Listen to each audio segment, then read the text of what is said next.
Prologue. Logan. 8 years old. Laurel sniffled and squeezed my hand as we followed the cop up the steps to the porch of the big house. Even though it was dark and I couldn't see a thing, I knew it was nothing like our house. Our house didn't have a porch, and it was on wheels. Mama always said that one day we'd live in a house with no wheels. An apartment, maybe. But not now. Laurel squeezed my fingers. Logan? I wiped my nose on the shoulder of my t-shirt before looking down at my little sister. Yeah. Big blue eyes locked onto mine. I'm scared.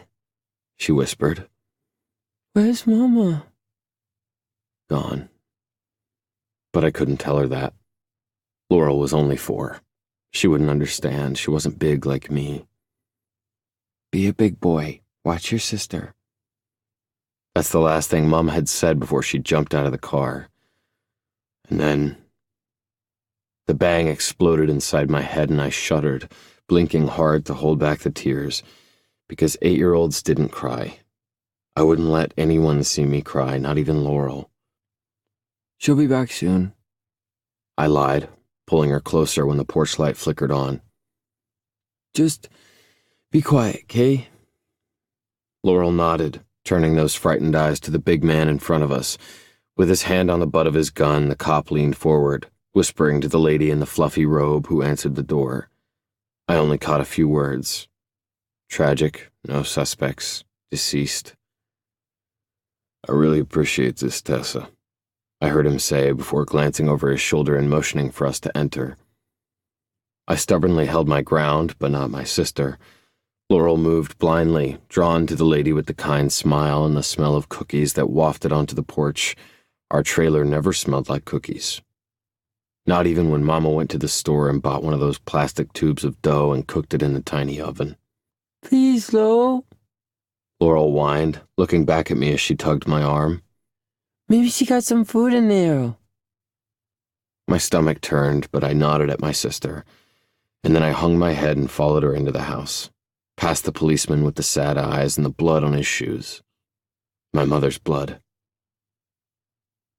Sitting up with a start, I blinked and looked around the dark room. Mama? And then it came back in a rush, and I knew she wouldn't answer. That she couldn't answer. Squeezing my eyes shut, I gripped my hair, willing away the image of her lying on the asphalt.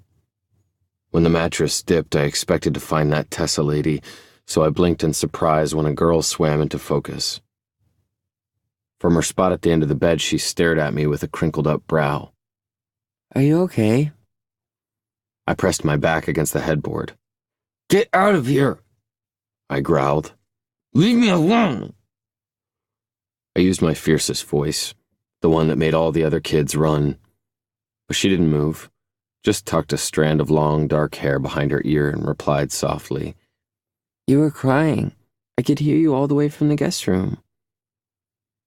As my eyes adjusted, I could make out the shape of her face. It was like a little heart. She had a pointy chin. But I didn't tell her that. She probably knew. Folding my arms over my chest, I tried not to sniffle. I wasn't crying. She sighed, running her hand over the flowered comforter. Yeah, you were. It's okay. Lots of kids cry when they get here. Since I wasn't sure where here was, I didn't acknowledge her comment. The last thing I remembered was Tessa tucking Laurel and me into bed after cooking us macaroni and cheese. Glancing at the empty spot beside me where Laurel should have been, my heart leapt into my throat. Where's my sister? I hopped to my feet. Where did you take her? The girl grabbed my arm, and for some reason I didn't knock her hand away. My dad works at night, so Mama let her sleep in her bed. Suspicious, I narrowed my eyes and sank down next to her. Why would she do that? Laurel's not kin to y'all. She shrugged. That's just how Mama is. My daddy's a cop, so whenever they need a place for kids to stay after an, accident or something, they bring them here. A tiny flicker of hope sparked in my chest. Do the kids get to stay here? She smiled. Sometimes. For a while, at least. I cocked my head. Where do you sleep? Even in the dim light, I saw her cheeks turn pink. Here, this is my room. The bulb burned out in the guest room, and Mama didn't want you to get scared if you woke up and couldn't turn on the light. I'm not afraid of the dark, I scoffed.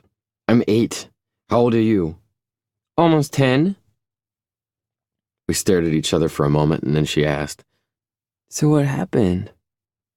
My heart stalled because for the last few minutes while we were talking, I didn't think about it. But then it was there, and I could feel the sting at the back of my eyes. None of your business. Her shoulders straightened, and an apology crawled up my throat, but I didn't want to tell her what happened, because then I would cry. Okay, She said as she pushed to her feet. I'll leave you alone then. No! I swallowed hard and looked down at my hands. You don't have to go. Please don't go. I slumped when she walked toward the door, but instead of leaving, she stopped at the tall dresser. Levering up to her tiptoes, she opened a little box and music floated through the air. Shuffling back to my side, she held out her hand. Here. I took the penny she pressed into my palm. What is this? She lifted a shoulder. My lucky penny. I think you need it more than I do. I ran my thumb over the grooves, examining the coin. When I looked up, she was gone. As it turned out, the penny wasn't so lucky after all, because the next morning my dad showed up to collect us. And nothing was ever the same again.